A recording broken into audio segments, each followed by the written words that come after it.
Значит, смотрите, вот машина берется, так?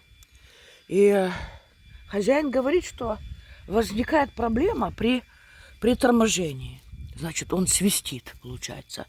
Вначале он поднимает вот этой штукой, вот она, видите, поднимает машину, как это, домкрат. Потом электродрелью снимает эти болты, снимает колесо, вот оно колесо, видите. Дальше он снимает все, вот это соединение, чтобы снять деталь. Вот он закупил запчасти. Здесь нужна замена, ребята, с обеих сторон. Вот такая вот штуковина, видите?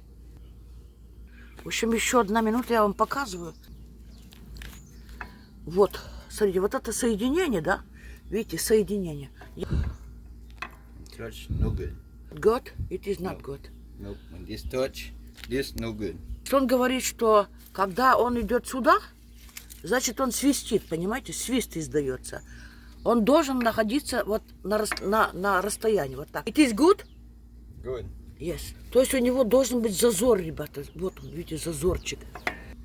Вот это он снимает, видите, болтики снял. И снимает вот этот проблемный деталь. Вот он снял, видите, снял с правой стороны. Вот эта правая сторона, он говорит, абсолютно здоровая.